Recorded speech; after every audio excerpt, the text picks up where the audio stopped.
If Just Eat Healthy actually worked, no one would be struggling with weight loss.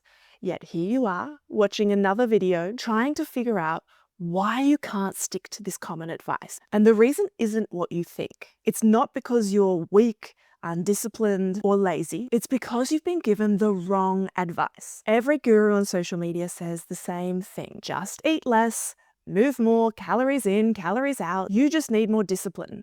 They're blaming you for your inability to stick to the diets in the first place. But this is just like telling someone, come through the door, when you know that the door is locked. The problem isn't that you don't know what to do. The problem is what's keeping that door locked in the first place. Hi, I'm Dev Sarah, and if this resonates, stay tuned because today we're cutting through the BS of weight loss because the real problem isn't what you think. So this video was inspired by a conversation I had with my friend when she told me she went on a weight loss drug over the weekend.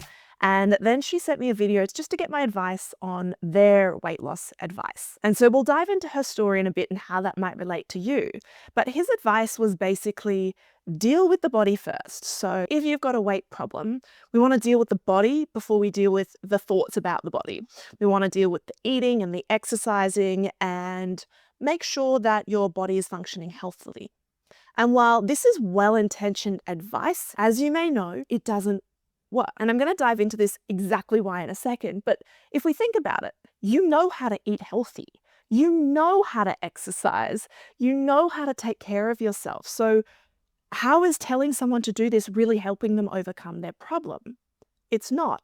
Instead, it's bringing up shame and guilt, the fact that you can't stick to the diets. What's wrong with me? But there's actually nothing wrong with you. There's quite a simple reason as to why you're not sticking to diets, why you're not sticking to exercise. My friend said to me, I just don't have time to do weight loss the normal way because I don't have 2 hours to be in a gym. And I said to her, that's absurd. Why would you need to spend 2 hours in the gym every single day? There's so many misconceptions out there about weight loss and our bodies. And so today, I'm going to go through exactly why these approaches aren't working for you and give you a bit of a different way to think about weight loss and your body that can help you turn around the way you feel pretty quickly. And I'll show you that in the example I give with my friend over the weekend. So firstly, let's go into what's actually going on. And I love to explain this with a bit of an iceberg analogy. So above the iceberg, we've got all the things that we just spoke about, the normal things that you would think about. You've got the diets, the exercise, the weight loss drugs, all of the things that are focusing on the actual weight itself above the iceberg. These are kind of the superficial external approaches. And so then you've got below the iceberg, maybe some of the things that you haven't quite thought about yet. So you've got your subconscious beliefs. You've got hormones are a big one for women. You've got the emotional weight, which we'll go into as well. You've got trauma and shame and guilt, all the things that are below the iceberg. These are the things that are going to move the needle. But we've been made to believe that it's the things above the iceberg that are going to get you results.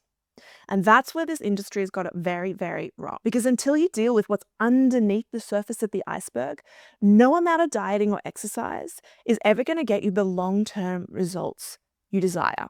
And you might be thinking, okay, Deb, well, I have been on a diet and I have done exercise and I have lost weight. Now, I'm not saying that the diets and the things won't necessarily get you results. In the short term, they definitely do. But I'd ask you now, what happens when you get those results? How do you feel? Do you feel fulfilled? Do you feel in love with your life and body?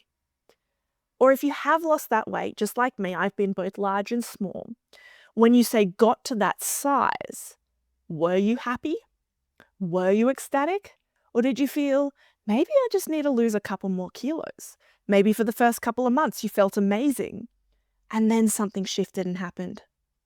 I'm curious in your experience, maybe you're on the other side of the camp where you haven't been able to lose weight at all. This video is definitely for you. And if you're in the camp where you've lost weight, you've gotten into a smaller body, maybe you haven't kept it off, or you have, but you still feel something's missing. You're still not quite happy. You're still insecure.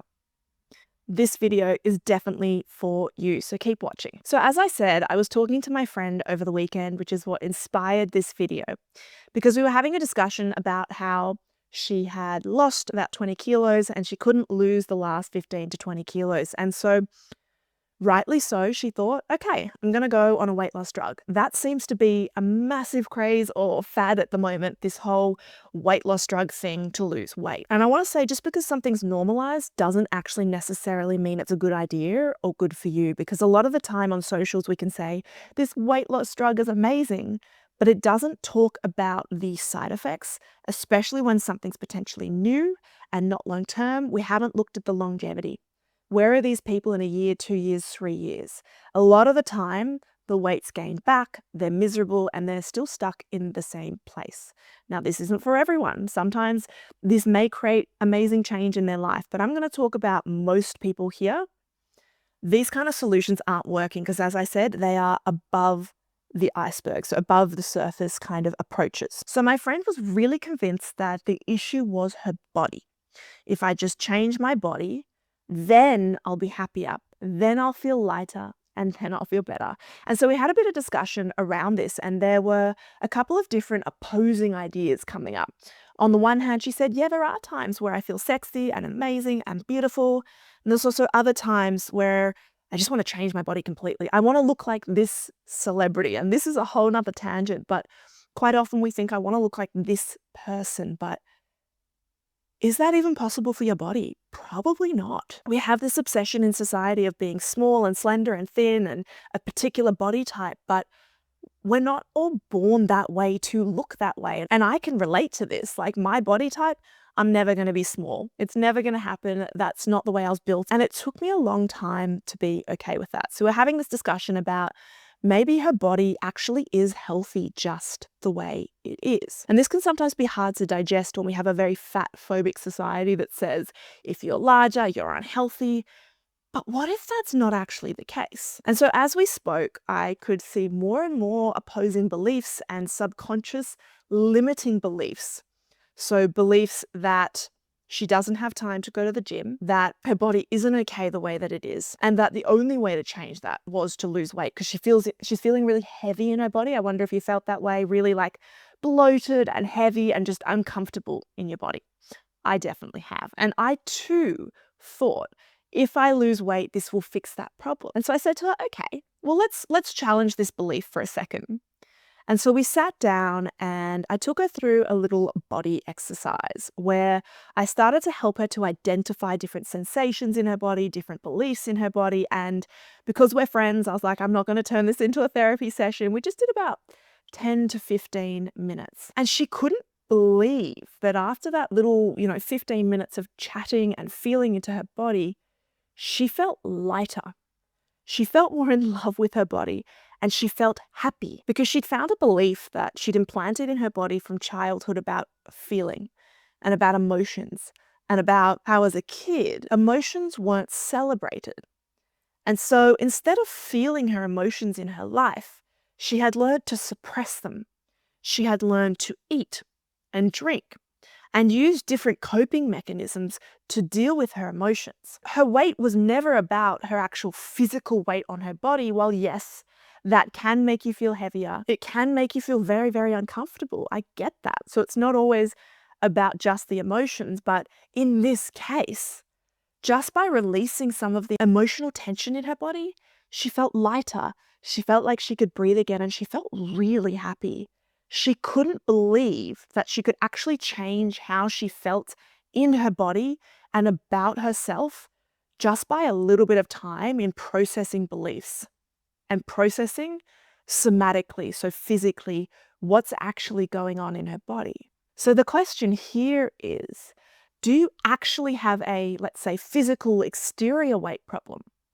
Or is there a different weight problem going on? And this is why the industry's got it so wrong. And this is why, you're probably not getting those long-term results because you're trying to lose the wrong weight. For my friend, the weight that she needed to lose, it wasn't on her body. And just like me, I experienced this as well. I've lost 20 kilos twice. So I'm not coming from a place of not understanding this. I was very small and I still felt that I wasn't good enough. I still felt that I had a couple more kilos to lose. I had a lot of anxiety. I actually had really bad self-esteem at that time. So I do get it. And for me as well, The weight loss, it wasn't about my body. It was all about the emotional weight and the reason I was holding on to the weight in the first place. I think another really interesting question is, why does nobody talk about this? Why are we so obsessed with the above the iceberg issue? Because if you knew the truth, the weight loss industry would collapse. Weight loss drugs, diets, fitness plans, meal plans, you name it. Billions of dollars are made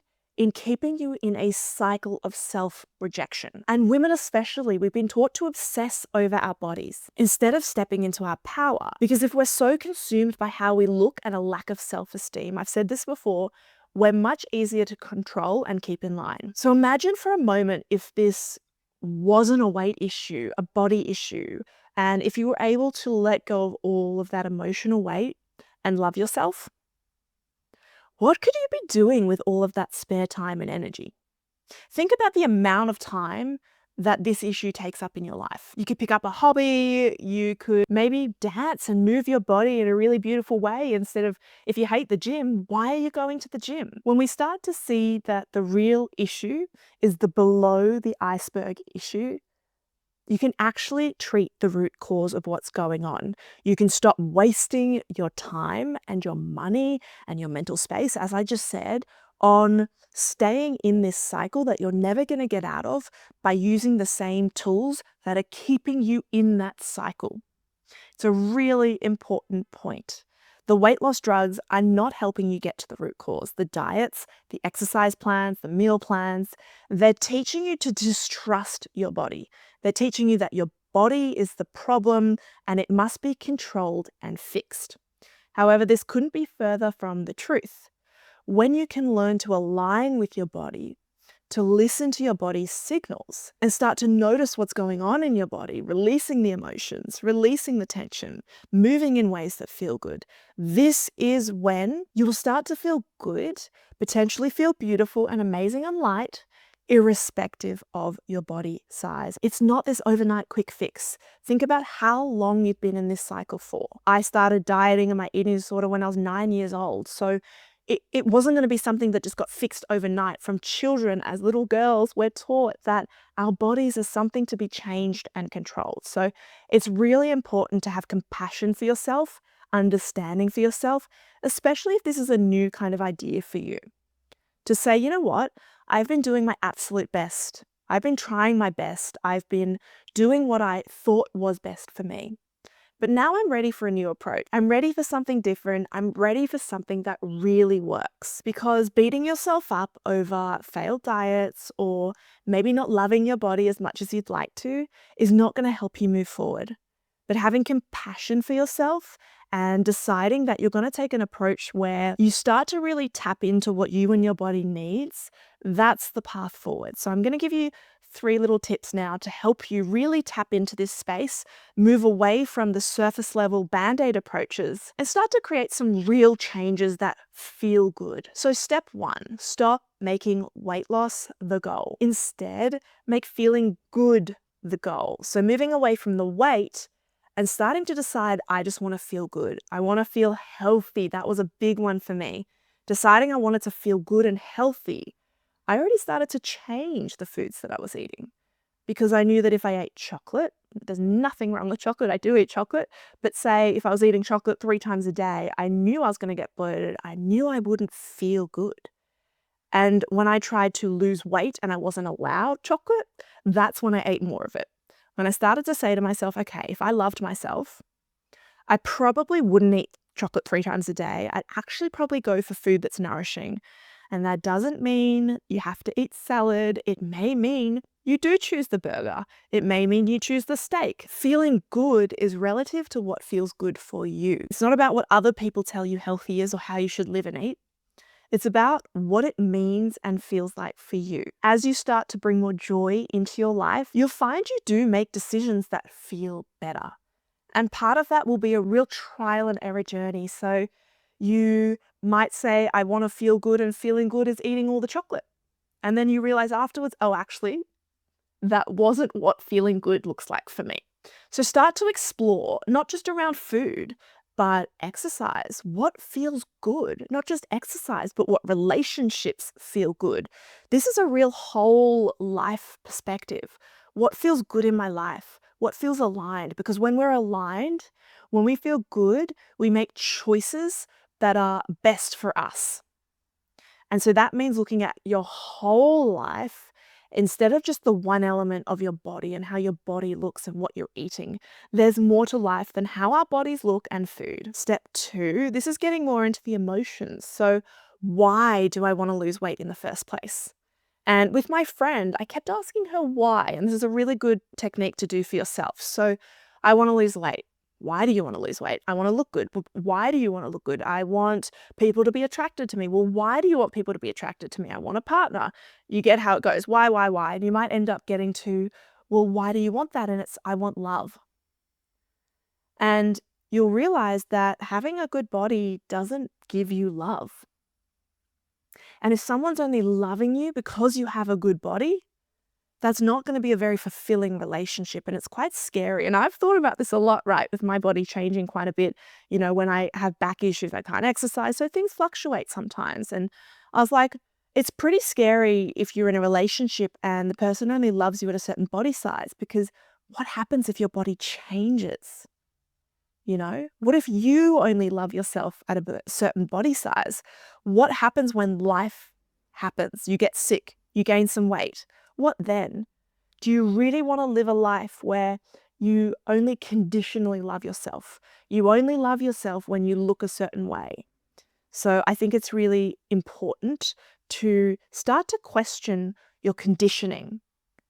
Who's told you that weight loss equates love? Where did that come from? So why do I want to lose weight is a really powerful question when you can be brave enough to ask the why until you really get to the root cause. Because you may actually realize just in that simple kind of exercise that you don't want to lose weight and weight was never what you actually wanted in the first place. And that is fantastic because guess what? It means you can start to do something else and stop wasting your time. And maybe weight loss, you end up feeling like that is the thing. Great. I'm not here to tell you what to do, what you desire. I'm just here to help you think about things in a way that will help you become more aligned to tap into your intuition and your body and find out what you really want. And number 3 is instead of punishing your body, start to listen to your body. What is your body trying to actually tell you? So if you're feeling heavy, is it actually because the body's heavy and physical weight? Are you feeling heavy because an emotion's trying to surface? What would it be like to, instead of, here's a great example that we can all, I'm sure, relate to. You eat the cake, you feel terrible. And so then you punish yourself by going for a run or doing some kind of exercise or promising yourself you're never going to eat the cake again. We know that doesn't work. I've done it many times. So what if eating the cake and feeling heavy actually has nothing to do with the cake and actually had to do with an emotional guilt?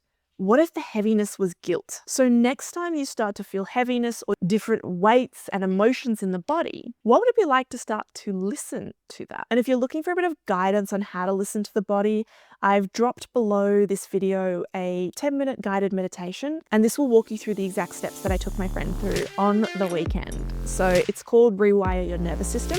And it's free and you can download that one below. So this is why weight loss always feels impossible, because it was never about the weight in the first place. So to finish up for today, I want to ask you, what's the worst piece of weight loss advice you've ever heard? Thanks for listening and I will catch you next time.